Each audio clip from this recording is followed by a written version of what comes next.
श्री कृष्ण गोविंद हरे मुरारे, हे नाथ नारायण वासुदेव। श्री कृष्ण गोविंद हरे मुरारे, हे नाथ नारायण वासुदेव। ओम नमो भगवते वासुदेवाय। ओम नमो भगवते वासुदेवाय। कृष्णाय वासुदेवाय हरये परमात्मने प्रणतक्लेशनाशाय गोविन्दाय नमो नमः। सच्चिदानन्दरूपाय विश्वोत्पत्त्यादिहेतवे तापत्रयविनाशाय श्रीकृष्णाय वयं नमः। सच्चित आनंद स्वरूप परमात्मा जो सृष्टि की उत्पत्ति, पालन और संहार करता है तथा जीवों के आध्यात्मिक, आदि दैविक, आदि भौतिक तापों को नष्ट करने वाले हैं, अर्थात जीवों के मानसिक, शारीरिक और भौतिक दुखों को दूर करने वाले हैं, उन श्री कृष्ण भगवान को हम नमस्कार करते हैं। श्री कृष्ण गोविंद हरे मुरारी, हे नाथ नारायण वासुदेव। श्रीमद् भागवत चतुर्थ स्कंद अष्टमोध्याय श्लोक 53 से। नारद उवाच जप्यश्च परमो गुह्यः श्रूयतां मे नृपात्मज। यं सप्तरात्रं प्रपठन् पुमान् पश्यति खेचरान्। ओम नमो भगवते वासुदेवाय। मंत्रेणानेन देवस्य कुर्याद्द्रव्यमयं बुधः सपर्यां विविधैर्द्रव्यैः देशकाल विभागवित्। श्री नारद जी ने कहा, बेटा राजकुमार, इस ध्यान के साथ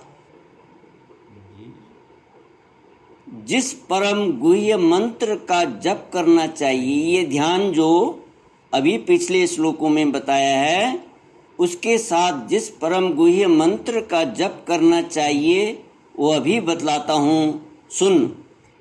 इसका 7 रात जप करने से मनुष्य आकाश में विचरने वाले सिद्धों का दर्शन कर सकता है। वह मंत्र है ओम नमो भगवते वासुदेवाय।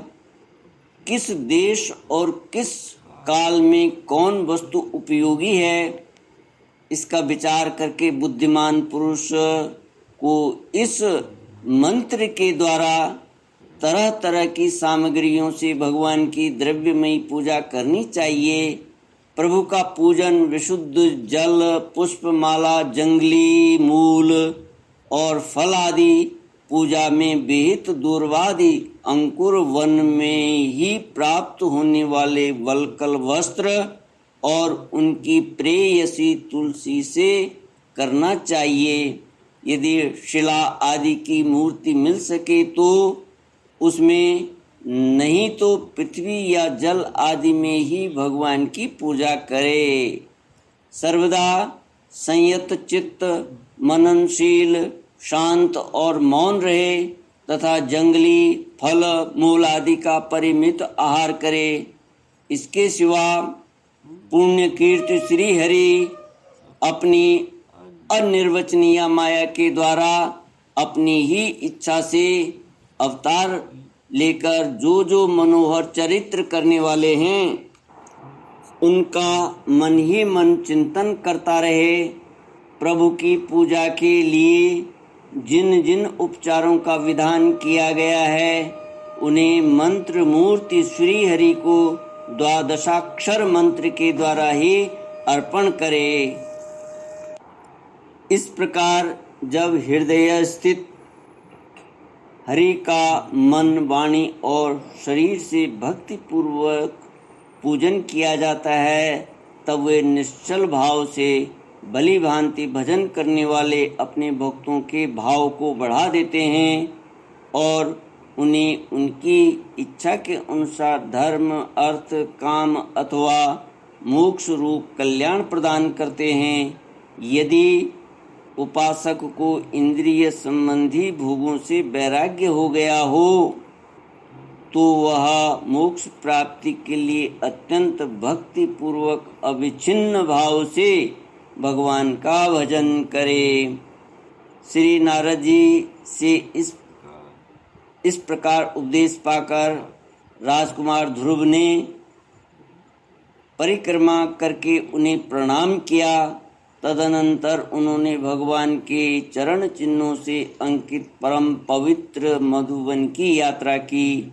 ध्रुव के तपोवन की ओर चले जाने पर नारद जी महाराज उत्तानपाद के महल में पहुँचे।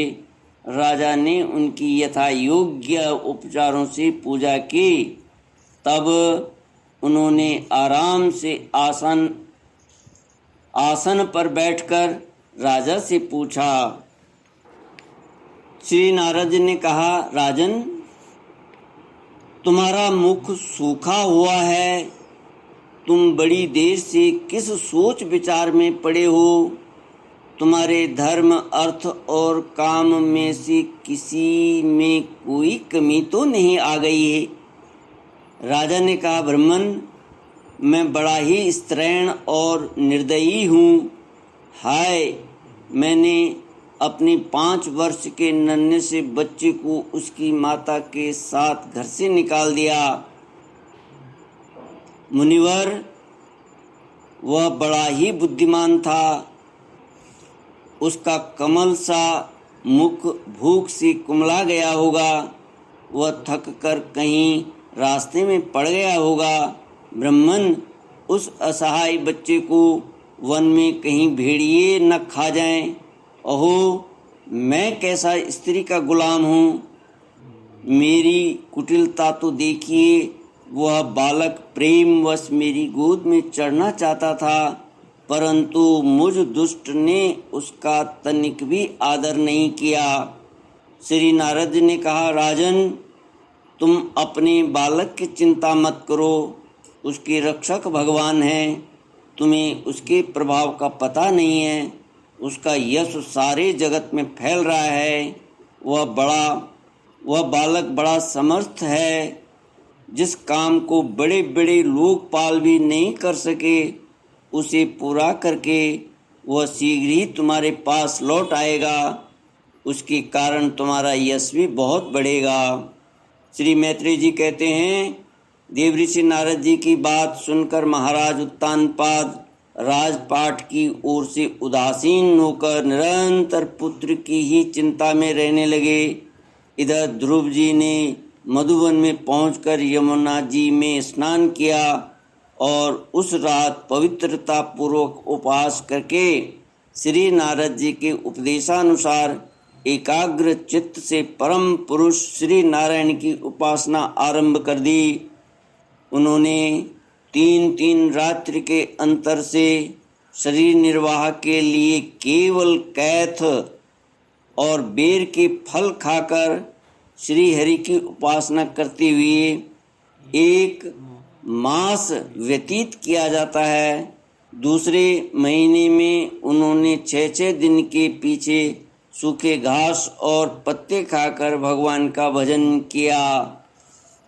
तीसरा महीना 9 दिन पर केवल जल पीकर समाधि योग के द्वारा श्री हरि की आराधना करते हुए बिताया। चौथे महीने में उन्होंने श्वास को जीत कर 12 दिन के बाद केवल वायु पीकर ध्यान योग द्वारा भगवान की आराधना की।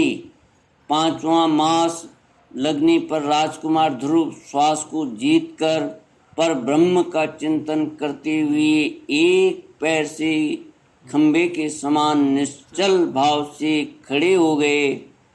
उस समय उन्होंने शब्दादि विषय और इंद्रियों के नियामक अपने मन को सब ओर से खींच लिया तथा हृदय स्थित हरि के स्वरूप का चिंतन करते हुए चित्त को किसी दूसरी ओर न जाने दिया। जिस समय उन्होंने महदादि संपूर्ण तत्वों के आधार तथा प्रकृति और पुरुष के भी अधीश्वर पर ब्रह्म की धारणा की, उस समय उनके तेज को न सह सकने के कारण तीनों लोग कांप उठे।